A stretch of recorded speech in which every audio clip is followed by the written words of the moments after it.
Welcome to the podcast. We talk about all the things that are hidden in the shadows. This is Isaac. And this is Megan. And on this episode that we said would be out last week is a new episode of the year. Hey, Happy New Year, everybody. Happy New Year. We have a reason why this episode is out, the first episode of the year versus last month. Or last year. Yeah. Whatever. This episode took 2 years to get out. Shut up. I actually took a year. That's me with bad math. Anyways.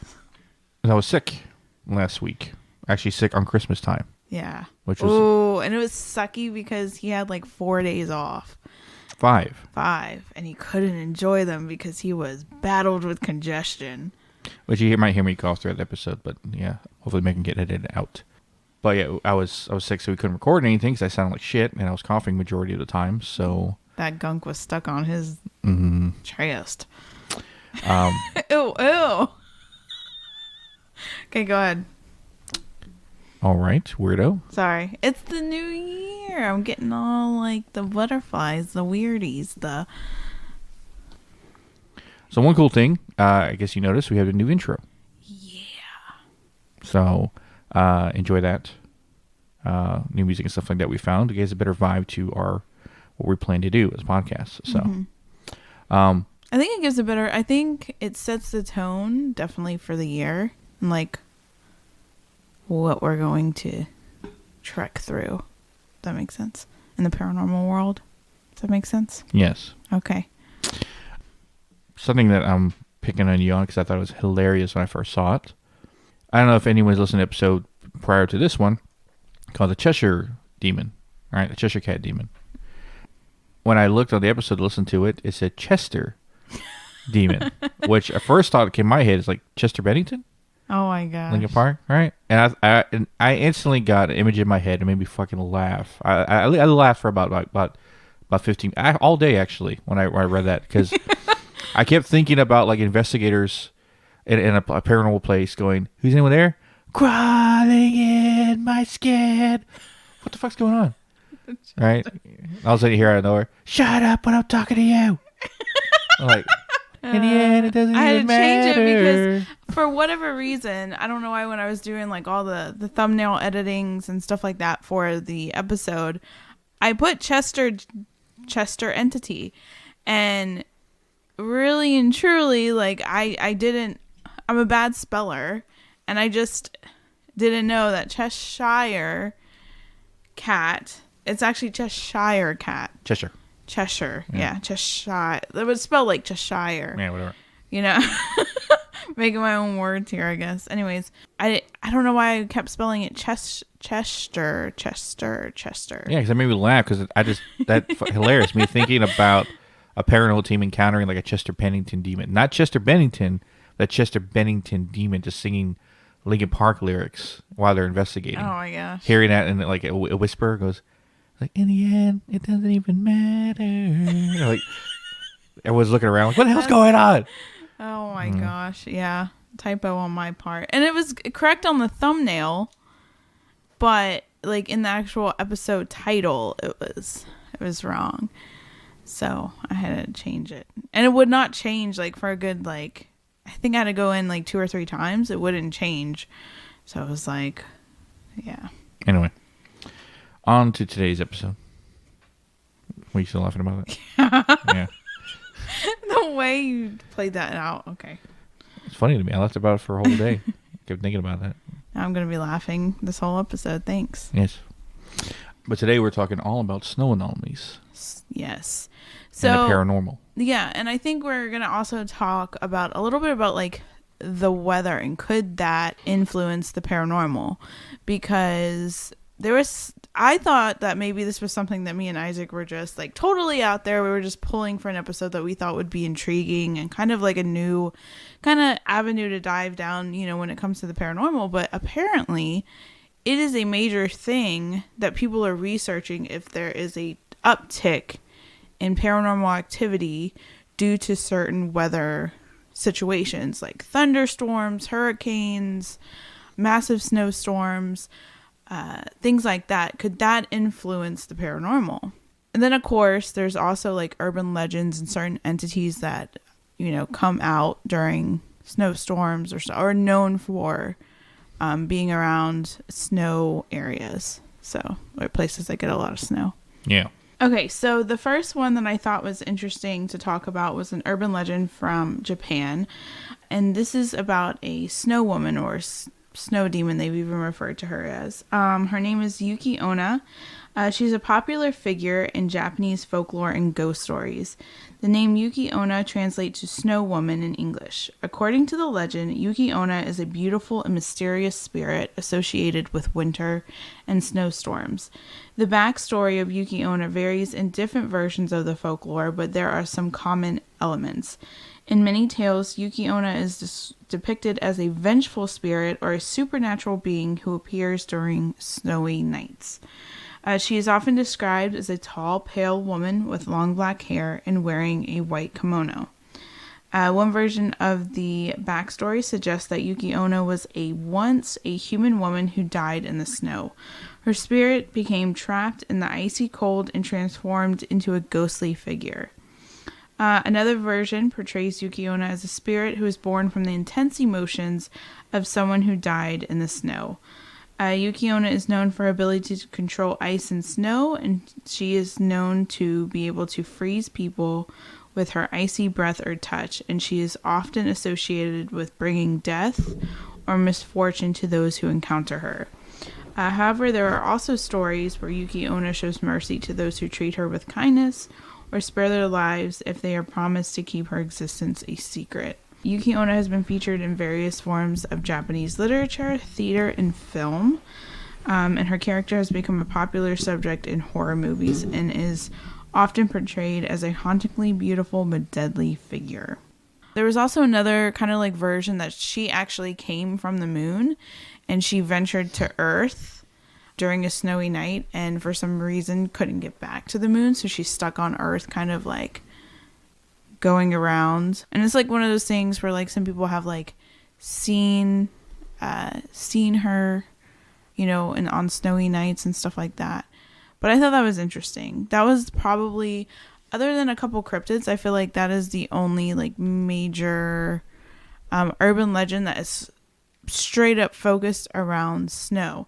However, there was a specific area of the internet, of the forums, that you could actually tell your kind of like encounter. And this was just strictly in the UK area. And they had it broken down by different weather anomalies, like if it was during a thunderstorm or a windy night. And these were some of the ones that were shared, and I thought it was interesting. So this person wrote about a red-eyed sailor. This location was in Faversham or Kent in the UK, and it was at a place called Shipwrights Arms Public House. And the type of thing, it was a haunting manifestation, and it happens during cold winter nights. Apparently, the spirit had died in a shipping accident. The phantom sailor now appears on icy nights. His favorite trick is to open the front door and walk in, only to disappear moments later, leaving only a strange, disconcerting odor. I thought that was interesting. He stinks. Yeah. Apparently, in outer London and Enfield, Hadley Road, another haunting type manifestation, and the weather that this apparition spirit takes place in is cold and misty nights. And it's apparently an old woman who once lived along this stretch of road, was executed in 1622 for being a witch. On cold misty nights, her ghostly form returns and walks the road. Interesting. It's interesting that it's only like they only see him in like wintry nights. I tend to think though a lot of the times the snow, because when you think about it, nobody wants to be out in the cold. It's rare. So when it snows, unless you're in a place like New York where like, or up, more up north that gets snow regularly. I remember when we had that really bad snowstorm, it was very quiet. Very quiet. Nobody was out. Desolate kind of, right? So I wonder if it's not the snow per se that amps up the activity, but like when you're staying home alone and you don't hear things until nobody's home with you, and then you hear everything. I wonder if it's something like that. That hurricanes, and because right before a hurricane, I bet you there's an uptick in like paranormal activity just because it's so quiet. Like, we can attest to that, but right before Hurricane Florence came, the whole town was silent. It was dead quiet. People had evacuated. Houses were empty. It was just quiet. I can't really remember. All I remember is playing or watching. I forgot. I was watching wrestling. I was on two. I was like, no. Yeah, no. And even after, remember how quiet everything was? It was just, there's no power, so everything was just quiet. And you hear trees fall down like 2 blocks away. Oh, that was the scariest thing. Scariest thing ever is when it's pitch black outside. You don't know where they're falling, and you hear big old trees just hit the ground. Doom. That was the scariest thing. Okay, so there's another apparition that is seen in the Bucks Hall, Suffolk. I hope I'm saying that right. British people are going to be like, you're not saying that. I thought you were a British person. No, I felt like I was going to, but like... Oh, that's not right at all. Oh my God. But it takes place on a Rattles Den Road area. And this particular weather is frosty nights or when snow is on the ground in February. So this is the silhouette of a man in a long coat, which had been spotted walking along this road, carrying a lantern at waist height. The same witness reports his dog behaving strangely when walking past the woods close to Cockrell's Hall Drive. So that's interesting. So what makes the snow amp this up? There's a theory. There's a theory that anytime there's like thunderstorms or anything with a lot of water, because obviously water is a conduit with paranormal activity, that it amps everything up. And snow, obviously, once it melts, it becomes water and it's all around, just like rain or thunderstorms or anything like that. So who knows? That might be a thing. So this one's a little bit weird, but I mean, it says snowy nights. So but this is the Naked Lady Hamilton of Bothswarhue in Edinburgh. A lot of these in England? Edinburgh. Yeah, this is all England, which I thought was interesting. Like, there's a whole page dedicated to weather type paranormal activity dedicated to the UK. But it's the Woodhouseley Ruins and Meadow on the outskirts of the city, and it's specifically on snowy nights. So this person said after her husband's castle was taken by force, well, not her husband's, but I guess the lady. Lady Hamilton was banished into the cold winter night without clothing. That is brutal. Needless to say, she froze to death soon after. Her body had been reported in the area, though it never leaves any prints in the fresh snow. Some say she holds the body of her dead child. So that's interesting. It's almost like some of these sound almost like residual. Like it's just kind of like maybe like, like almost like a clock when a clock strikes 12 and the cuckoo bird comes out. That maybe it's almost like residual, that it's not necessarily, it's just the time of the year, the snow. I always wondered how we affect in our investigations residual energy, and how it feels, because most of the time I know when something's coming at me and I know when something's there, right? Like when it's stationary in place versus when it's coming at me, what it feels like. But I always wonder, am I pulling residual energy of dark energy out of a location? Like something that was just staying there, like a stain. Because they always talk about the stone tape theory or the wood tape theory, how something energy can almost embed themselves in earth, in land, anything that's like that. Because it can hold energy better than anything else. So yeah, cases like this happening during a snowstorm, while the energy is trapped in snow of just frozen water, and then like dissipates into the land. And then apparently in Surrey on West Street, this is particularly wet winter nights. So Surrey, yeah, it's a Surrey. Farnham, is that where? Surrey. No, this is the UK. Oh, so okay, so there's a fast moving lady. She has appeared to be limping, and then she runs by witnesses at a rate of crazy speeds and then disappears into the doorway of a house that is along the street. The same street is also haunted by a black dog, which performs a similar action to that of the old woman. Which is interesting. That opens up another can of worms. Like, what is that? Is it just the... I don't know. Right? Isn't that weird? Have you ever caught, like, an entity running? I guess, like, when we see them dart, I guess maybe that is running. You know how, like, you see something out of the corner of your eye and it's so fast, it's like it's there and gone? Yeah, the stupid cat thing that ran between my legs and here. Yeah, exactly. Yeah. So, one thing that was talked about, there's multiple different paranormal pages that talked about that maybe snow is more of a trigger object. Like, when the person died, that it was snow. It's something that they remember. And so, because you think about it, snow is distinctive. So, like, if you remember when you specifically died in the snow, I mean, you could say, oh, I died or I passed away on a sunny day. Well, the sunny day could be any day, but snow specifically gives a time period, you know? So, at least a time of the year. And so, could it work as a trigger object type situation? Yeah, but also, you know what I think about? How many times have you seen, granted, I've been to a few funerals myself, but I thought to myself, how many funerals are held during the winter? That is true. Well, it used to be none at all because you couldn't dig to the ground because it's too hard.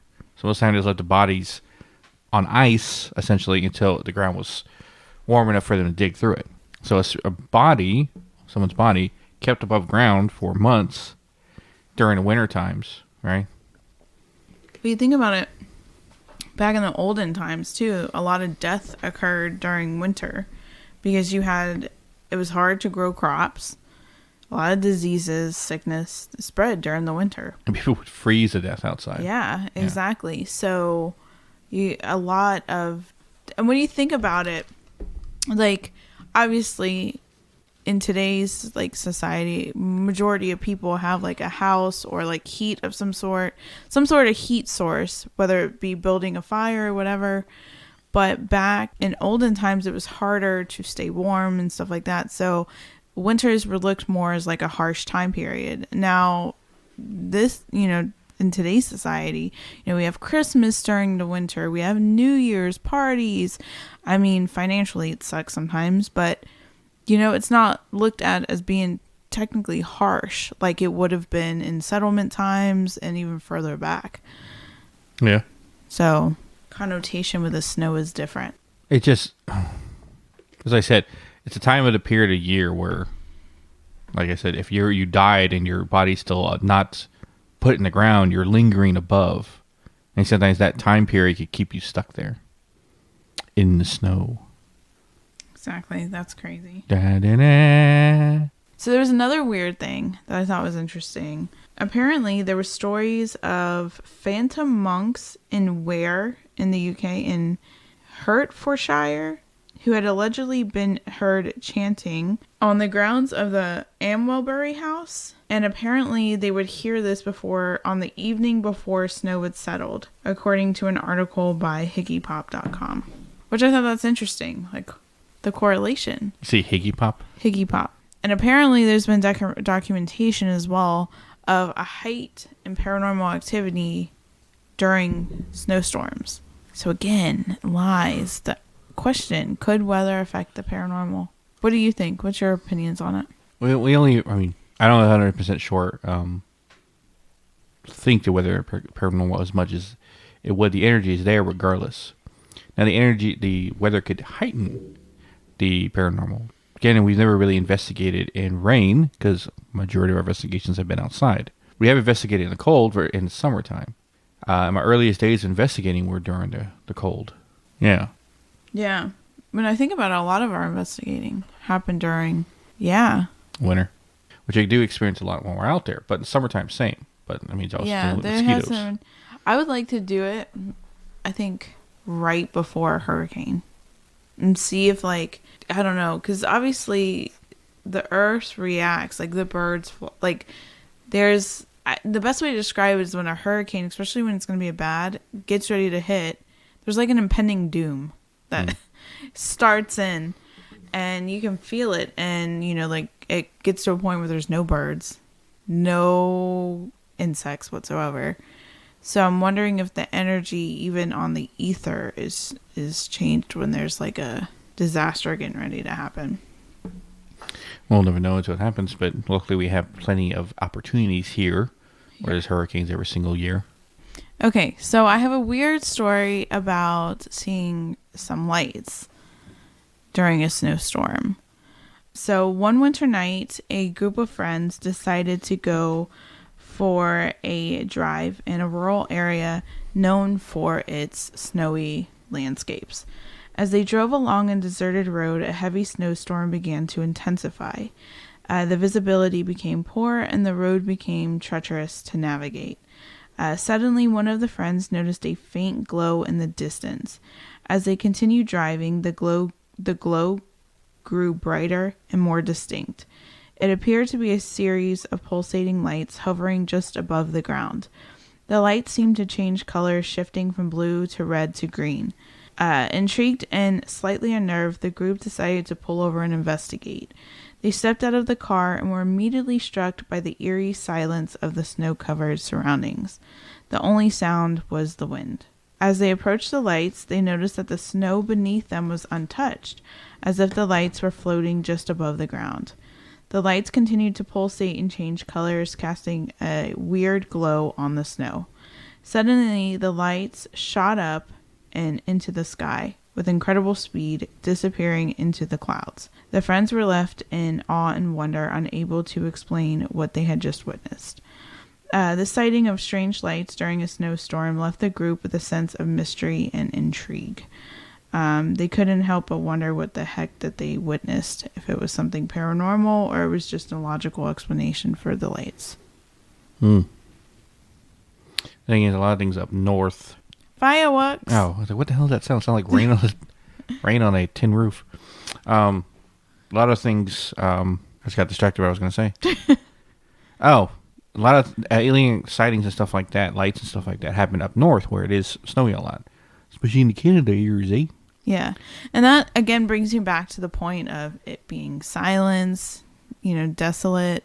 Because I know even us, like when we go into rural areas, like in the forest and stuff like that. Granted, you hear like animals and stuff, but it's pretty quiet. And if you're quiet, you can definitely hear things. It's definitely easier to hear, So I've never experienced a blizzard, right? Mm-hmm. Like when the wind's blowing hard and it's snowing heavy at the same time, to a point where inches of snow are piling up. I never experienced that. Well, it's like super like negative like 20 and you got the wind blowing at you at the same time, the snow's coming down where you can't see shit. Can you imagine being out in that and then seeing something like a shadow figure standing next to a tree off in the distance? Yeah. Ah, shit. You can't run away. Not fast anyway, especially if you have snowshoes on. It's like... Okay, so this next story takes place in the winter of 1998 in the northern part of the United States. And this happened while a truck driver was driving in a remote area, so he didn't actually have the specific location he was at. So it was the winter of 1988. A truck driver named John was making a long haul trip through a remote area in the northern United States. He had been driving for hours, and the snowstorm that had been forecasted earlier in the day had finally arrived. The road was covered in a thick blanket of snow, and visibility was extremely poor. As John continued his journey, he noticed a figure standing on the side of the road up ahead. The figure appeared to be a woman, dressed in a tattered white dress with long flowy hair that was almost translucent against the snowy backdrop. She seemed to be waving her arms as if signaling for help. Concerned for the woman's safety, John slowed down and pulled over to offer assistance. But as he approached, the figure vanished into thin air. Confused and startled, John searched the area around him, but there was no sign of the woman, not even footprints. Shaken by the experience, John continued driving, his mind filled with questions as to what he had just witnessed. As the snowstorm intensified, John focused on navigating the treacherous road ahead, but the image of the mysterious woman stayed with him, haunting his thoughts. He couldn't help but wonder if he had encountered a spirit, perhaps a lost soul seeking help, or a warning. To this day, John recounts his encounter with the apparition during that snowstorm. Creepy. Mm-hmm. Could you imagine? And he was by himself, completely in an isolated area. That's one thing. I don't think I could ever do that job as a truck driver, especially Because my dad has some creepy stories too. I should probably bring him on one day, talk about his truck driver stories. Truck driver stories. Yeah. Yeah, he used to go all over the place. I think he even went into Canada. Yeah, so he has some weird stories, but... What's interesting about the whole snow anomaly thing is when you did your remote viewing / channeling, yeah, it was at a place, an ether, that was snowy and wintry. Yeah. But then again, you were in Alaska, so... Yeah, and that's the thing, is when I remote viewed that one time, and... Which you can listen to in the Alaskan Triangle episode. Yeah.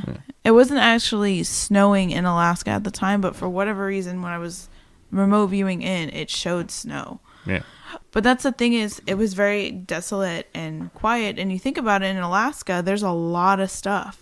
And a lot of the year, a big part of the year, there is snow. So it's just interesting that, and you think about it, a lot of snow-covered places, you know, up north in Canada and stuff like that. Yeah, there's a lot of stuff even out in the wild, you know, like apparitions and stuff like that. And I would say that like a hitchhiking ghost during the snowstorms is like a big thing for some reason. There's a lot of stories about that, like seeing a figure as, you know, driving down the road and stuff like that. So I wonder if there's any, I didn't really find a specific one, but I wonder if there's any encounter stories of like a spirit luring somebody somewhere. Like you're driving and you see this figure and you turn and you go into a river or something. Like a more of a malicious spirit, but yeah. If there's anything like that. I don't know. Probably. Right? Yeah. It makes sense. And I don't know, it makes sense. Like I guess weather would have some sort of effect, because I remember there was a couple times that I went out in not snowstorms, or I would have stories to talk about if it happened in a snowstorm. But thunderstorms, like, because in the summer and spring we get like really bad thunderstorms. I remember a couple times I went out there and I've seen crazy stuff just driving. So Come think of it, there was a couple of times, because when my work I do outside, and of course I work in the rain, because you still can take care of bugs in the rain. People don't believe me, but you can. But I'd be out there sometimes when it's heavily raining, and sometimes when I'm out there when it's raining in someone's backyard out in the middle of nowhere, I feel things. My ability allows me to tell me, hey, something's around. I'm like, what? And reaching through the water is weird. It's like I'm getting consistently, like, it's easier to connect. Like I easily feel deeper with like water in the air. So I guess it would heighten the senses of energy around during rain or even snow. Yeah, because you think about it.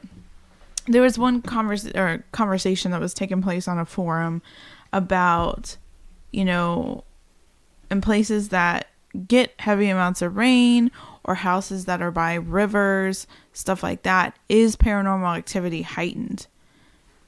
So I don't know. I would have to kind of like research a little bit about like different haunted locations that are by bodies of water. But if that's the case, we're literally right next to the Atlantic Ocean. So we should have, you know, a lot of spirits and stuff like that are stuck. We do. So, you know. Deal with them all the time. Yeah, I don't know why I'm anyways. I don't know. Tonight is just, and no, I have not had anything to drink. I don't drink. We both don't. No, just we both have family histories that are not. No, I have a liver that's bad. Oh yeah, you do, yeah. Not from drinking, from taking too much Tylenol because of my back. It hurt. I think it wraps us up for this episode. Yeah. It's just an interesting concept to mull over, I guess, to kind of like Mall? Isn't that how you would say? Mole. Mull Over. Mall. Mole. What am I saying wrong? You're saying it mall, like going to shopping mall. Mall. Whatever you. I don't know. But something to kind of like move around in your brain and think about, because You hear me say it all the time. How do you? Mall. Mole. Mall over. Whatever. Okay. How do you have an accent? Mall. Mall. You're saying mall. Whatever. I'm not going to do this. And the episode, people are like, what are they going about? Well, that's like pattern. I can't say the other way to say it. Pattern. What is wrong with you? There's certain words. Pattern. There's no Aryan going in there. It's pattern, not pattern. I don't know. Whatever. A list of many words, and you shouldn't be talking over there because you, Mr. Oh, because I got a one Italian word no, wrong. Peony for penne. Whatever. And I say it like how it's spelled. And lentils or what now? Lentils. Say M&Ms. M&Ms. You're saying it a little bit better now, but you know yeah. But stop. The people want to hear this banter. Okay. If you want to hear this banter in person, speaking of which, good segue for an ad. Not necessarily an ad, but up-and-coming event for everyone and anyone. If you want to make the drive into distance, we are going to do a live podcast from a local place in town called Pizza Bones, which is a adult arcade / restaurant. Yeah. They have skate ball. Yeah, and a lot of other things. They invited us to do a live podcast from their location. They have a stage kind of they use for karaoke and whatever artists to come play there. But so we're going to do a live show from Pizza Bones. Our first ever. Yeah. So, like we said, it's February 14th. Valentine's Day. Yes, or Single Awareness Day to the other people. If you want to come by Pizza Bones at 6 p.m. on February 14th, you can witness us in person for a good 4 hours. Yeah. So we're going to be there 4 hours. We're basically going to be doing 2 episodes, a Q&A, and a meet and greet. Well, one episode is going to be recorded. The other one is kind of just us talking about haunted locations within the area. Yeah. So. Yeah, third hour is Q&A, and fourth is meet and greet. Kind of just bullshitting around. Yeah. Which I surmise that I'm probably going to clear some mind forests. Yeah, if you want your mind clear, just, dinner and mind clearing. Yeah. God, the things you laugh at. But also, they got good food and stuff like that. So you guys can come out, and I believe there is no fee. We're still understanding. I don't think so. Yeah. I mean, if you want to eat food, obviously you got to pay for shit. So. Yeah. Or you want to play some games. Yeah. We're not covering that tab. Yeah. Yeah, their food is pretty good. Somebody that enjoys food like I do. What did we have? The burgers are good. Yeah, and they have pizza as well. Obviously, the name. Pizza Bones. Yeah, they have some cool stuff on their menu.